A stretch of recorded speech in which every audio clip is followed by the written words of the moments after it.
ออกจากทักแขกไปสวรรค์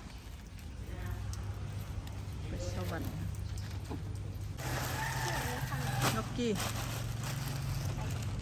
เยี่ยมไปเซตโต้โอ้โหไปใส่ ไปใส่ทักแขกปากเซตื่นประมาณ9 สวรรค์โมงได้แล้วว่าเราที่นอนให้ตื่นไปที่เราฟ้าที่นอนเต็มที่เราคิดว่าที่9 โมงกระทะกุ้งเริ่มต้นมาแต่ใส่ที่เราจะไปหัวใจเลยจะไปสว่างหรอจะไปเย็นฝ้ายเรากันไปคืนในสนามฝ้ายจะไปปักซ่องสามตาไปทำไม่สู้นะขอเจ้าตัวในการขาดทุกชาติเราแบบไปทำสว่าง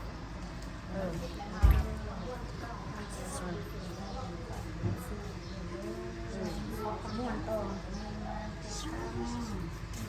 ไทยไม่มัดมีคนชาติคุณหอมให้ได้คู่ได้ทีมแล้วให้คู่ให้เนี่ยดลบันดาลให้มีผู้โลโลรวยมาหาเลยนะเอาแบบนี้มันนี่วันสมวันยุสานหลักเมืองมันยุสานหลักเมืองแบบนั้นทักแขกมาถึงก็ยังย่างก็จะย่างเนาะไปประจับเพลงด้วยไปจับเพลงยุสานหลักเมืองเด้อไม่แนมไม่ถูกสานหลักเมืองยุทักแขก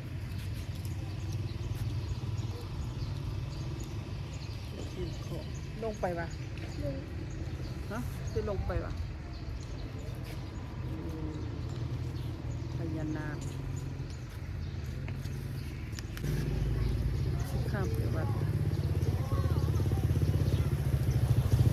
ดูแคมป์ของ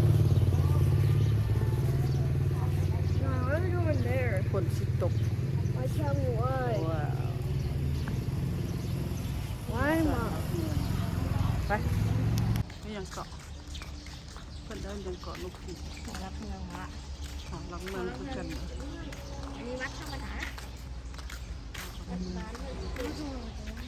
ใกล้กันกับวัดหอรักเมืองอยู่ปากเซเพชรเอ้ยรถนะขมวนถ้าแขกขมวน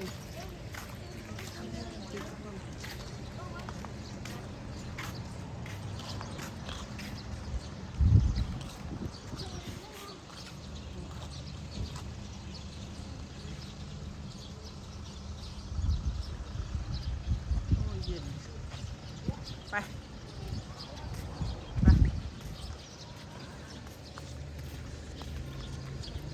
ออกทางนี้เลย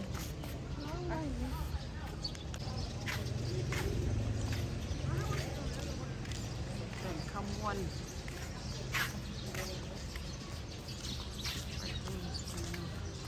เป็นทางออกไปเบื้องนั้นฟังไทย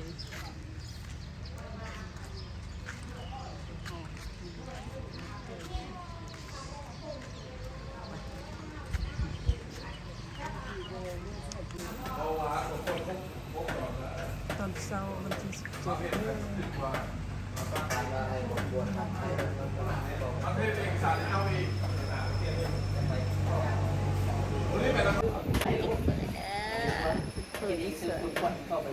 ยุคแคมของทักแค่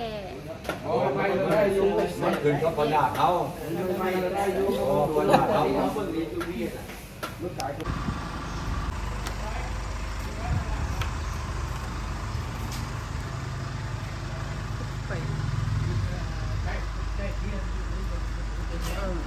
ขอพรเนาะประตูเนาะมาสำหรับสร้าง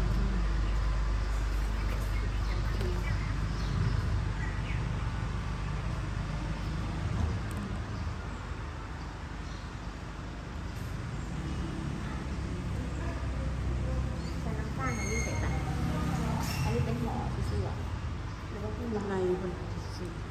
บายดีเ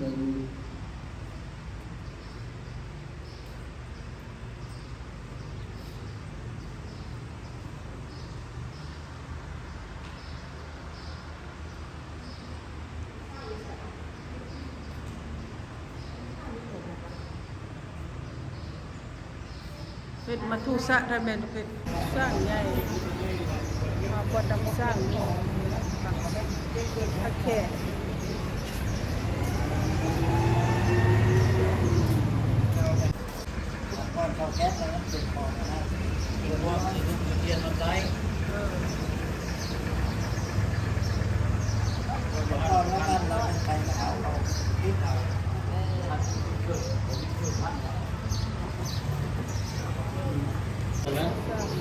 ไม่กินเขาหรือวะ ก่อน ทุกคนอะไร ก่อนคนละไป ไม่กินหรอกเอาไปเช็คเกอร์ตัวนี้หน่อยจะไม่เอาไปเลยธรรมดาเราแจ้งเกิดของเราเนาะ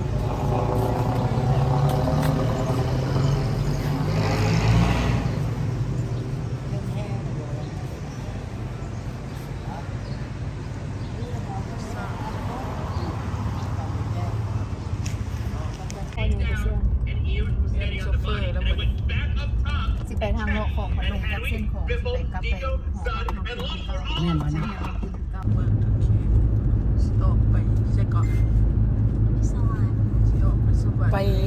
ผักพ่น ไปสวรรค์ทานโพน Continue on Route 13 for 99 kilometers. ขายรถเอง May be closed.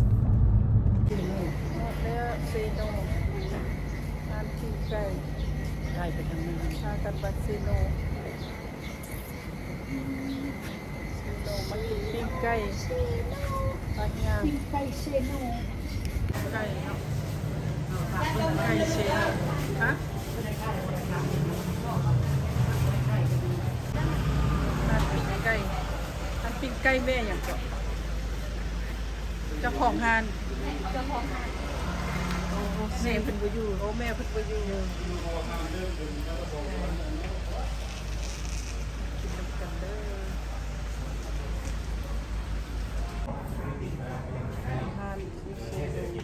ทาน ก็สิไปนั่งเนาะ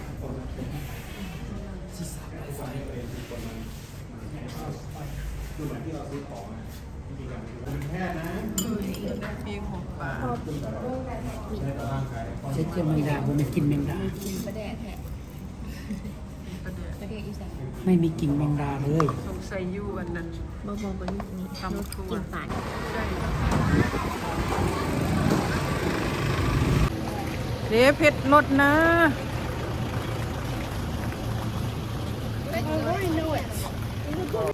วัดธาตุโพน ตี สวรรค์เขตวะ วัดเจติยารามผักพ่น ธาตุโพน เมืองอย่างก็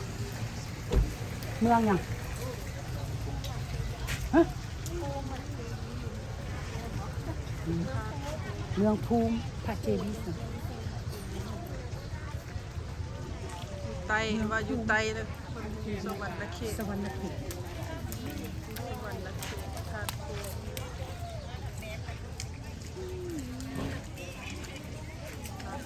สวรรค์เขต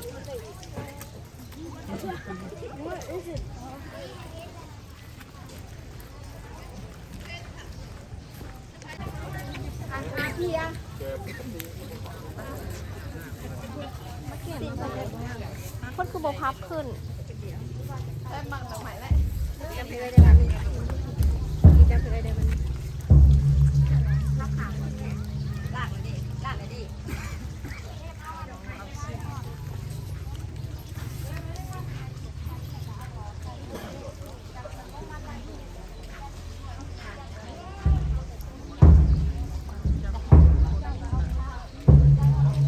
เก็บมาไหว้พระขอพรชาวพี่บอกยุดไหว้พระขอพรเลยเก็บเอายืนขึ้นเลยตั้งขึ้นเลยทับแล้วเพื่อนคุณลุงคนนี้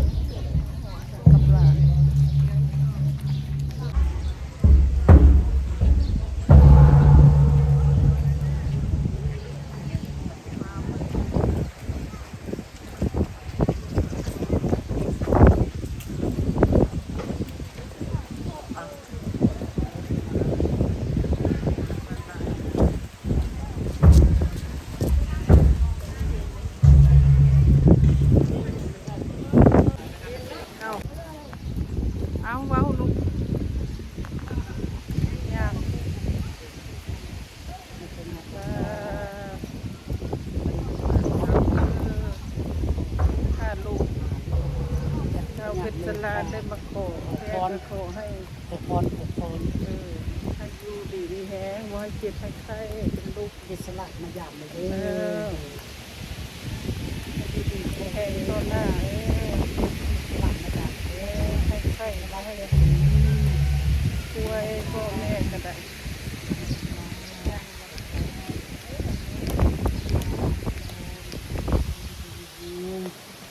เสาไว้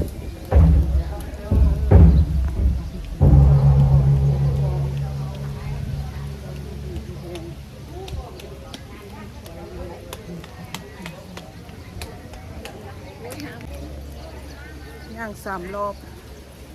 ที่วัดโพน รอบที่2อ่ะ รอบที่2วันโมงเราไหว้พระ วันโมงเราที่เจ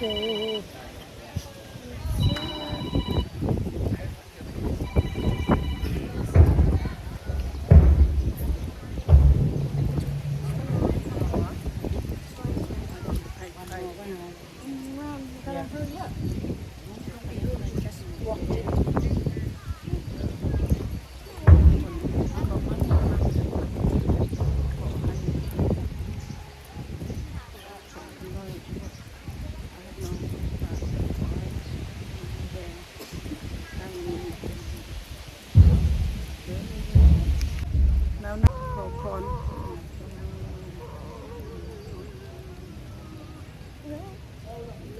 เอาไปเย็บใส่ก็ได้ติ เอาออกมา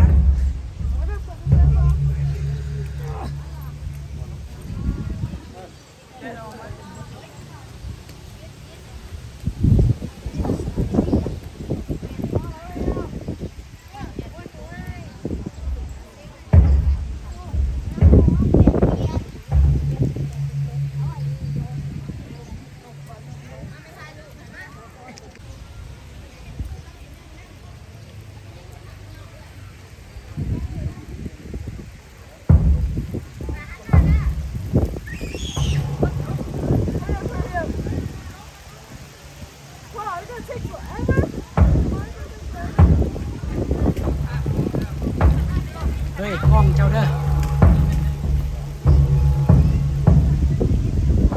ไปง่ายก่อนไปง่ายก่อนหายก่อนหายก่อน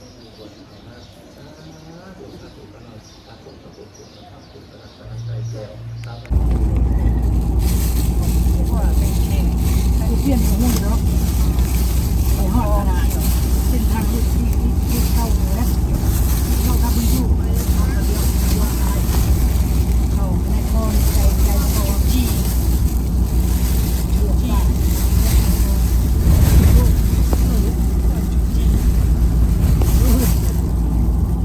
มาพากันมา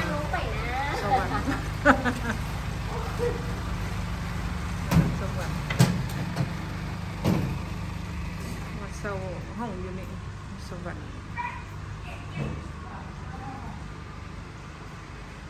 รีวิวห้องห้อ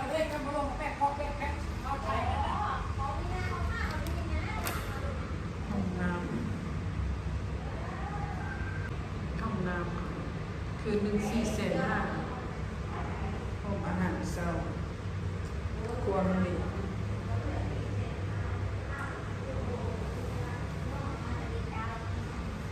ห้องนี้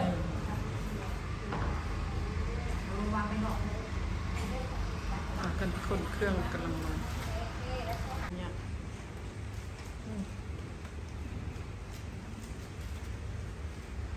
มาอยู่ใส่สวรรค์เขตบอกมานอนสวรรค์เขตอาหารสวรรค์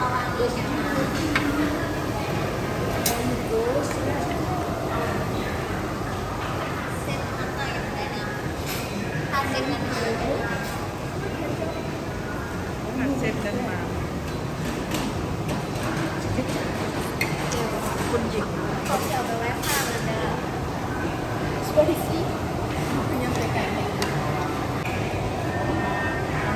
You want to try a little bit on this?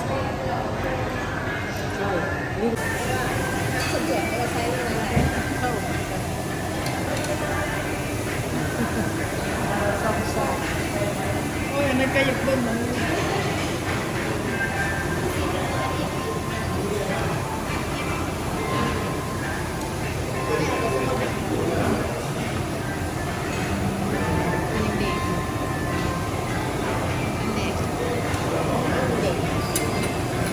เดินกินน้ำมันกัน